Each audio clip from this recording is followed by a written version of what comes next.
Buenas tardes. Quiero felicitar y agradecer a Anwar por mantener esa energía y velocidad durante toda su presentación. Realmente es impresionante. Bueno, mi nombre es Daniel Guerra. Yo trabajo en Lima. Yo soy de Lima y ahora trabajo en Lima. Desde hace 3 años dirijo el laboratorio de manipulación y visualización de moléculas individuales. El tamaño importa, eso es muy importante, muy cierto. Ahí está. ¿Y ahora puedo manejarlo con esto? Sí. Bueno, César Costa me pidió que no hablara de mi trabajo, sino de cómo ir de moléculas individuales a nanopartículas. Por supuesto, introduje algo de mi trabajo en el tema. Esto me ha obligado a estudiar cosas que no conozco muy bien, pero que espero que sean útiles. Y bueno, algunas otras las voy a pasar a vuelo de pájaro muy rápido, pero después habrá tiempo para conversar, esperamos, ¿no? Bien, lo que siempre le digo a mis amigos físicos es que la biología siempre fue una nanociencia y por supuesto estamos acá, la gente de ciencias de materiales queriendo construir cosas y la gente que está comprendiendo lo que encuentra en la naturaleza, que son los biólogos y estamos tratando de ver cómo es que funcionan estas máquinas que ya están hechas. Y siempre digo, la biología fue siempre una nanociencia y aquí vamos a hacer un acercamiento bueno, acá hay un paramecium, una célula epitelial, acá hay un cromosoma que ya son todavía 7 micras de largo, una mitocondria, un lisosoma, una bacteria, un virus, otro virus, acá el ribosoma, 50 proteínas y RNAs se tienen que juntar para hacer un ribosoma que es de 30 nanómetros. Entonces, estamos frente a un universo de partículas que interactúan entre ellas, están capacitadas a hacer reacciones de superficie sumamente específicas y también catálisis, ¿no? Entonces, catálisis, sensoriales, sensibilizaciones y transferencia de información. Algo que a mí me gusta decir, en biología, toda aquella reacción que transmite información es en realidad una reacción de superficie. Tenemos el DNA que se hibrida, la proteína que se pliega y el transporte en poros, ¿no? Entonces todos los seres vivos hacen esto y esto, todos. Y lo que le interesa al laboratorio donde yo trabajo, lo que nos interesa es hacer esto, comprender esto que es común a todos los seres vivos, ¿no? Bien, insistamos, la biología fue siempre una nanociencia, y entonces aquí tenemos unas cuantas nanoestructuras biológicas. Las micelas, ustedes han estado manejando micelas, tengo entendido, que se forman espontáneamente en diferentes formas según la forma de la molécula que lo compone, eso es hermosísimo. Los cromosomas, que son un empaquetamiento de una arquitectura realmente exquisita hasta llegar a cosas tan grandes como 7 micras, ¿no? Que eso para nosotros resulta algo gigantesco. Pero cada partícula que lo forma es realmente una exquisitez de superficie que se reconoce una con otra, espontáneamente. Tenemos las cápsides virales que pueden ser utilizadas con muchos fines. Y ya vamos a las máquinas que funcionan. Por ejemplo, tenemos motores moleculares o también tenemos enzimas y algunas de ellas están formadas por varias subunidades que tienen que reconocerse unas a otras en el espacio, bueno, en la solución, en el citosol, y ensamblarse. Entonces son nanopartículas autoensambladas y que tienen funciones sumamente sofisticadas que incluyen la transformación de energía química en mecánica, son motores, que incluyen el reconocimiento de sustratos de forma específica e incluye incluso correcciones de sus propios errores teniendo más de un sitio activo en una sola enzima.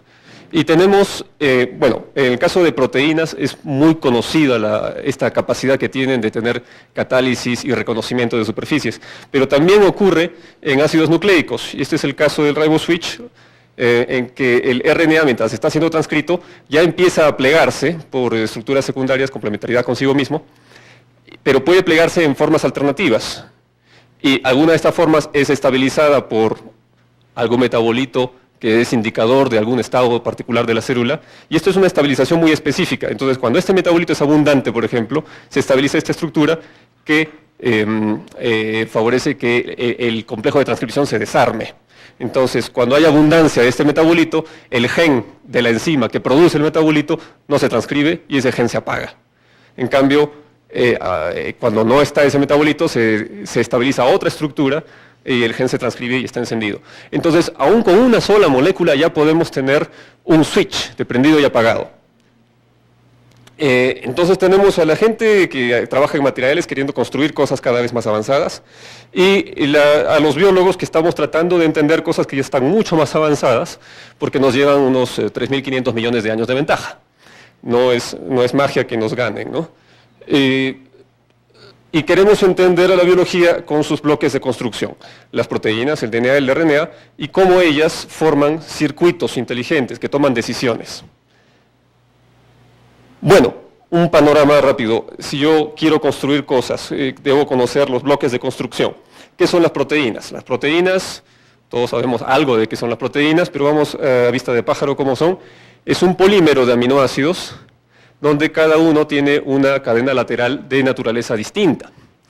Hay 20 distintos, entonces algunos son más hidrofóbicos, otros menos, algunos son más polares, algunos están cargados y pueden hacer enlaces iónicos.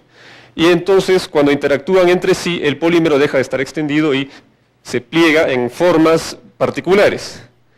Pueden plegarse en formas hermosísimas, como estas que vemos acá, y hay formas sumamente complejas que se forman espontáneamente en solución acuosa, pero no solamente tenemos que los ladrillos de construcción son sumamente complejos, sino que incluso la elasticidad y la capacidad de vibración puede ser distinta para estructuras similares que tengan secuencia distinta. Entonces convergemos a la misma estructura con diferentes secuencias incluso, pero las características dinámicas pueden ser distintas. Entonces la versatilidad que tienen las proteínas es tal que, bueno, genera la vida, ¿no? Permite la vida realmente. Entonces tenemos a nuestra disposición, si entendemos algún día cómo funcionan realmente, unos ladrillos de construcción que son infinitamente complejos. Aquí la naturaleza de los 20 aminoácidos que están cargados, negativos, positivos, polares y apolares, y por eso es que se esconden del solvente acuoso o interactúan con él. Ahora, cuando converso con un físico acerca de plegamiento de proteínas, sobre todo si son físicos de la vieja escuela y no enseñaban biología entonces, me dicen, pero el plegamiento de proteínas no tiene ningún misterio, tiene atracciones químicas, por favor, es un problema de superficie, eso ya se ha resuelto. Bueno, el problema es el siguiente, esto lo ilustra bastante bien. Asumamos que en una proteína de 100 aminoácidos, cada aminoácido puede tener solo 3 conformaciones, cosa que es una simplificación tremenda. Que tenga una estructura de alfa hélice o una estructura de hoja beta o un coil, digamos, ninguna de las dos, ¿no? Aún si tuviéramos cada aminoácido con solo esas 3 opciones, una proteína pequeña, pequeñísima, de 100 aminoácidos, tendría todas estas combinaciones de conformaciones posibles. Y si tuviéramos un salto muy rápido de 100 picosegundos para pasar de una conformación a la otra, nos tardaría 1.6 por 10 a la 30 años explorar todas las conformaciones posibles. Esto es ridículo porque el universo tiene solamente 10 a la 9 años, ¿no? Bueno, 10 a la 10 años. Entonces 10 a la 30 años es demasiado tiempo como para estar plegando una proteína, obviamente. Entonces entendemos que las proteínas no se pliegan explorando todas las posibilidades, sino que tiene que haber algo que lo lleve por una trayectoria y prohíba otras trayectorias. La trayectoria se vuelve importante. No es un problema termodinámico simple. Hay una serie de pasos donde la cinética, la competencia entre conformaciones alternativas es importante. Algunos casos son simples y sí, una termodinámica simple puede llevarte a un plegamiento. Otros casos son más complejos, como nos decía Anwar, hay mínimos locales y no podemos predecir qué va a pasar si no conocemos todas las posibilidades y eso es inhumano, ¿no? Es realmente imposible. Entonces necesitamos estudiarlo con una serie de técnicas experimentales donde tenemos espectrofluorometría, dicroismo circular, la resonancia de Fenster para la fluorescencia y la transferencia de fluorescencia. Hay que hacer mezclados rápidos para denaturar una proteína, o sea, romperle su estructura y así ver cómo es que se estabiliza. Y lo que a mí me gusta más es la espectroscopía de fuerzas, el AFM, las pinzas ópticas. Y por supuesto tenemos las técnicas de dinámica molecular que pueden servirnos para refinar resultados ya experimentales cuando haya problemas que refinar. Esta es una representación gráfica de un experimento de espectroscopía de fuerzas para estudiar justamente el plegamiento de proteínas. Tenemos las pinzas ópticas y acá una pipeta de vidrio. Y suspendemos a una proteína entre dos mangas de ADN, simplemente porque necesitamos jalarla con cierta distancia. Acá está la proteína plegada, y de pronto ejerzo una fuerza y la despliego. Entonces eso ocurre acá, ¿no? La extiendo y en un momento la fuerza que se acumula es suficiente para denaturar la proteína, y luego la repliego, regreso y espontáneamente regresa. En este caso hay un intermediario de plegamiento y luego recién se repliega totalmente a fuerza cero. De multiplicar fuerza por extensión tengo distancia. ¿Y cuál es la ventaja de esta aproximación? Estoy viendo una molécula única. Por lo tanto, puedo empezar a hacer hipótesis y hacer observaciones acerca de las trayectorias alternativas que esta molécula está siguiendo. Porque repito el experimento y de repente se denatura acá. O luego de regreso y la siguiente por acá. Y yo puedo hacer estadística de esto y, bueno, una serie de trabajos con teorema de fluctuaciones, ya puedo descifrar realmente cuál es el delta G y a ver si coincide con los resultados en otras técnicas tradicionales, pero me da mucha información incluso acerca de estados intermedios o de trayectorias alternativas de plegamiento. Estamos en eso. Ahora estamos trabajando con una proteína muy interesante en colaboración con amigos de Chile, Mauricio Báez de la Universidad de Chile de Santiago, donde estamos estirando una proteína que tiene dos formas diferentes de plegarse. Los contactos finales que lo estabilizan son los mismos, o sea, llega a la misma estructura, pero en uno de los casos, una cabecita ha pasado por una horquilla y es una forma anudada, es un nudo. Entonces cuando lo jalamos, no se llega a estirar por completo, se queda en un nudo. Aparentemente, actualmente hay como el 1% de las proteínas resueltas son estructuras anudadas, así que no es un caso raro, es poco común pero no es raro. En otros casos se pliega esta proteína sin el nudo, y como yo la estoy jalando de los dos extremos, yo he aislado, bueno el grupo hemos aislado la proteína en su forma anudada y en su forma no anudada, y estamos haciendo las jaladas y determinando que hay una diferencia en la energía de desplegamiento en ambos casos. Eso está interesante. Bueno, de conocer la proteína, regresamos a usarlas como material de construcción. Mientras más las conozco, mejor las voy a utilizar, supuestamente. Entonces, acá hay un ejemplo de cómo se puede revestir, en realidad, una nanopartícula, utilizando una proteína que ya tiene una función natural muy parecida, y son proteínas de cápside de virus, cuya función es justamente envolver las partículas del virus. Tenemos acá una partícula de oro que está revestida con polietilenglicol, y la proteína de cápside, en ciertas condiciones, a unos pH, tiene un extremo sumamente maleable, pero que ya tiene capacidad de adherirse al polietilenglicol, y luego, con un cambio súbito de pH, se pliega, y tenemos una estructura que es muy semejante al virus del cual se extrajo esta proteína. Este mismo grupo desarrolló la técnica y lo probó revistiendo la partícula de oro con citrato y no obtuvo realmente resultados, pero tanto con la proteína, o con el revestimiento que les acabo de decir, que es un PEG que ha sido, a quien se le adhiere un carboxilato al final. Con citrato no funcionó, pero con este PEG con carboxilato al final sí funcionó muy bien, la proteína de virus pudo empaquetarse bien. O, si no, la proteína natural de virus que se adhiere al RNA y sirve como un puente entre el material genético del interior y la proteína de la cápside. Entonces, podemos tener, gracias al conocimiento que ya se ha ido acumulando de proteínas, a las proteínas como un material de envoltura y también como un material de intermedio entre la envoltura final, que pueda ser compatible con escenarios biológicos, y la nanopartícula. O sea, hay tres capas aquí: oro, un revestimiento y proteína. El revestimiento natural era otra proteína, pero aquí ha sido reemplazado por este polietilenglicol carboxilado.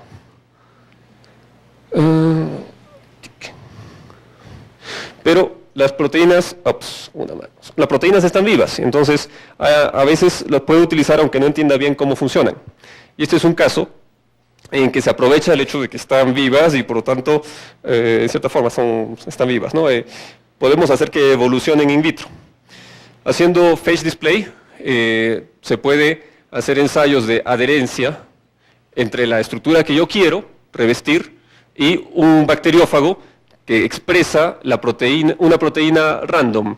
Hago secuencias aleatorias. Puedo tener una batería de cientos de miles o incluso millones de fagos distintos y los hago competir para ver si se adhieren. Luego, con una serie de lavados, selecciono aquellos que se adhirieron mejor y hago otra ronda en que los amplifico. Entonces tengo otra vez cientos de miles o millones, pero ya no es toda la diversidad, ya son los que se pegaron mejor. Y vuelvo a hacer el ensayo de adherencia.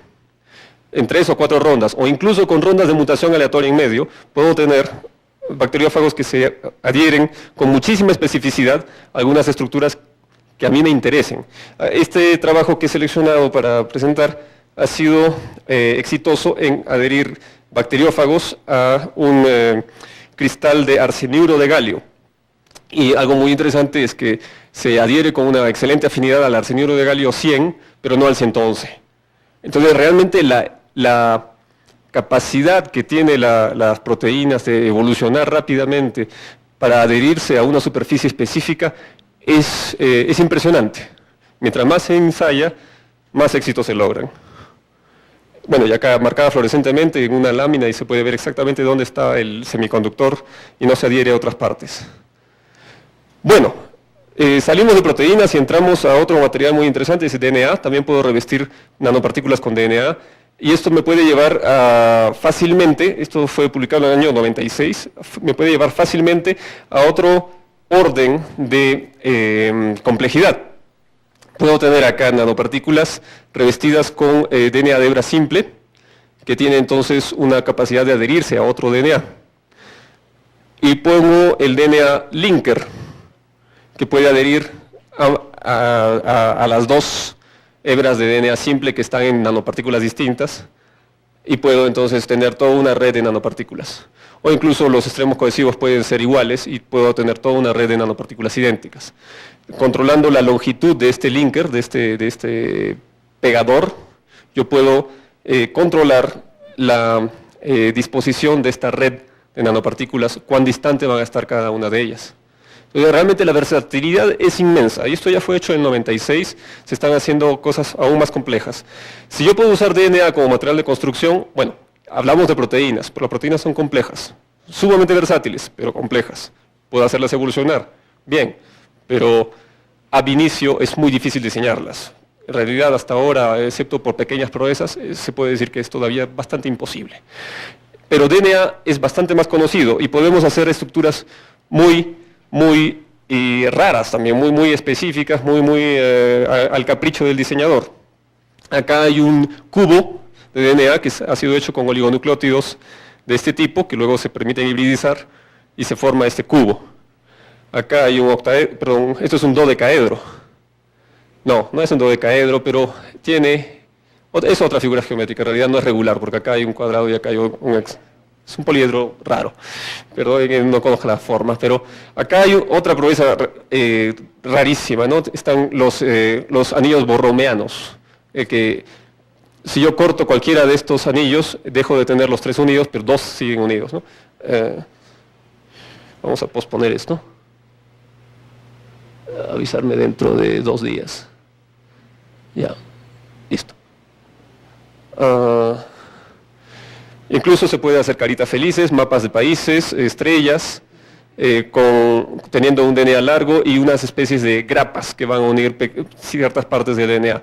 Hay un software que uno puede bajarse para diseñar los oligonucleótidos necesarios para hacer la figura que uno quiera. O tubos inmensos de láminas de DNA. Acá también nos puede interesar unir anillos o unir hebras de DNA ya dobles, ¿no? Entonces podemos hacer este tipo de figuras. Vean que estamos avanzando en el tiempo también.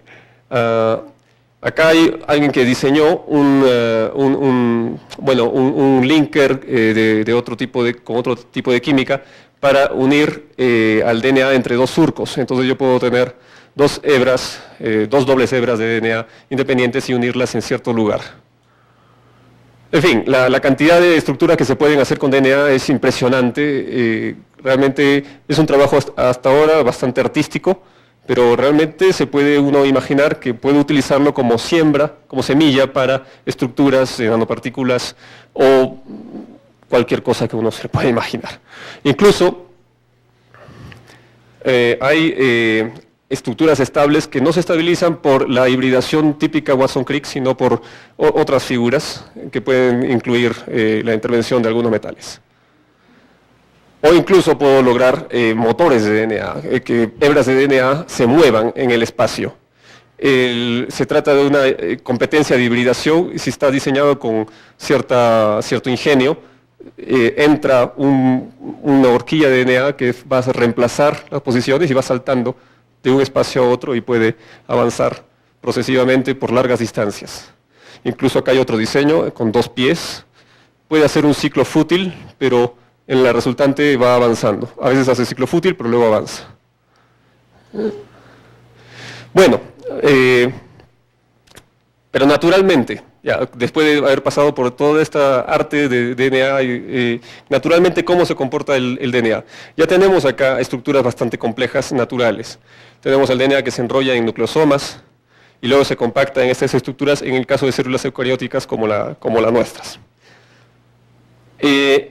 Regresando a Lima y a lo que hacemos allá, quiero establecer un paralelo entre lo que hemos encontrado en procariotes, en bacterias, y lo que es bien conocido en eucariotes. En eucariotes es bien conocido que el DNA se compacta alrededor de nucleosomas para compactar toda esta cantidad de material en ese pequeño espacio que es el núcleo, ¿no? El DNA que está, bueno, si yo tomo uno de mis DNAs es más o menos de mi estatura, de 1,80 m, ¿no? Entonces, toda esa cantidad de material tiene que estar en el núcleo. Entonces tiene que estar compactado de una forma realmente muy eficaz. Y además tiene que ser reversible. Tiene que enrollarse y luego desenrollarse. Para eso se necesita uno de estos switches que tiene la proteína, ¿no? La proteína del nucleosoma que puede ser modificada covalentemente, entonces de lo que atrae fuertemente al DNA, luego lo repele, no lo repele mucho, pero lo mantiene más flojo. Entonces hay una serie de fluctuaciones de cuán fuerte abraza el DNA a la proteína.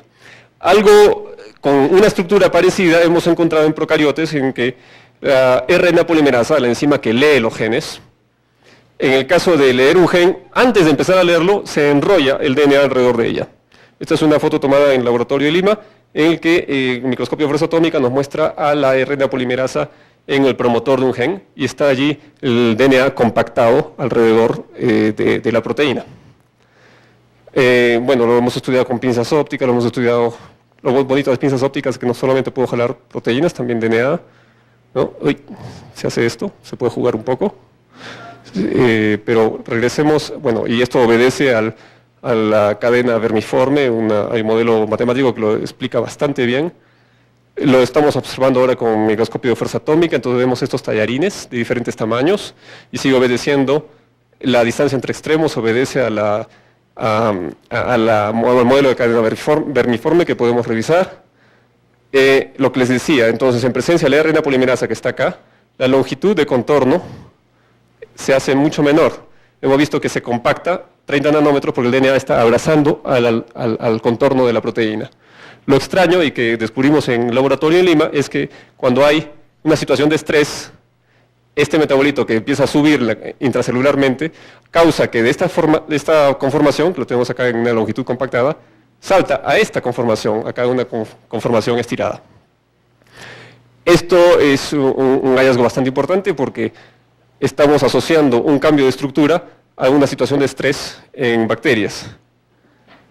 Y bueno, la estructura es muy importante porque va a determinar el equilibrio entre la asociación de la polimerasa al promotor. ¿Cuánto me queda? 5.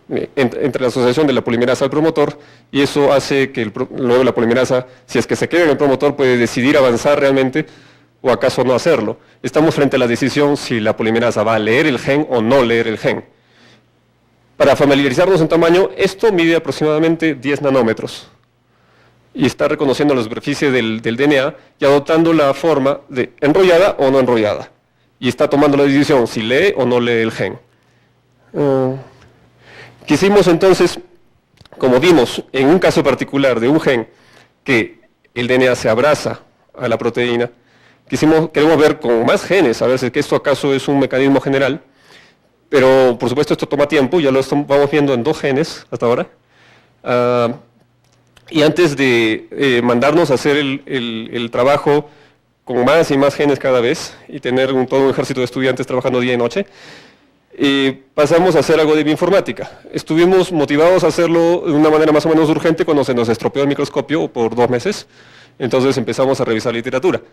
Y tenemos acá 21 promotores que se conoce son regulados, inhibidos en situaciones de estrés.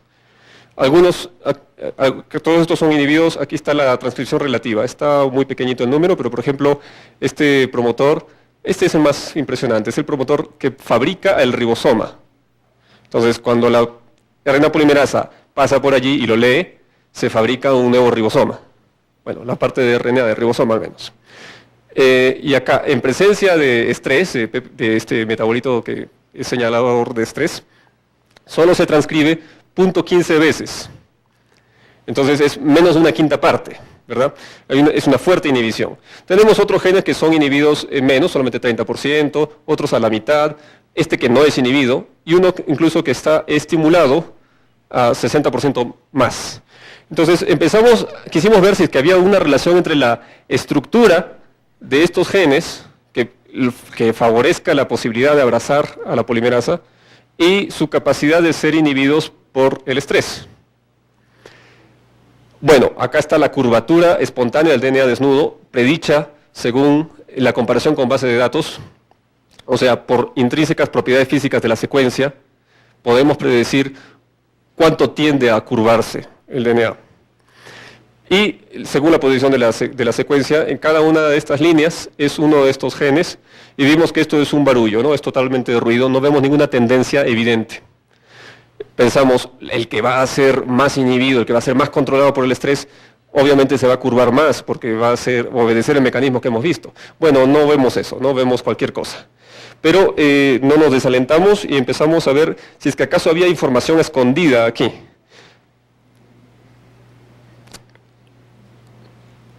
Entonces, ubicando a las 21 secuencias de menos inhibida a más inhibida, encontramos que sí hay una relación entre las curvaturas locales, no en toda la secuencia.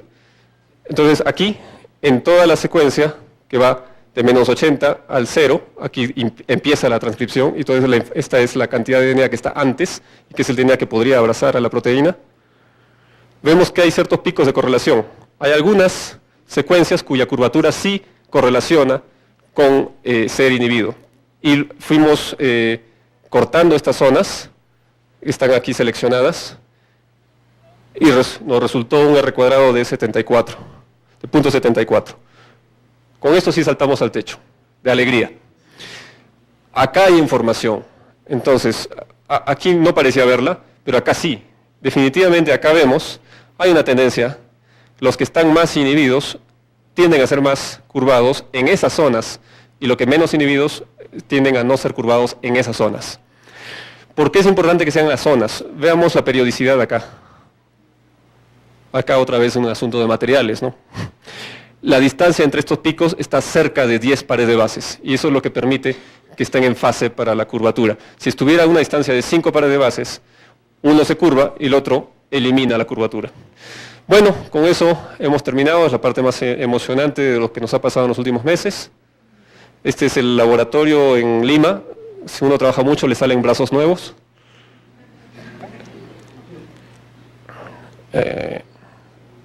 Esto es la panorámica del laboratorio en la parte, sí, aquí están los 3 brazos. Y bueno, vamos a la última diapositiva y eso es todo. Gracias.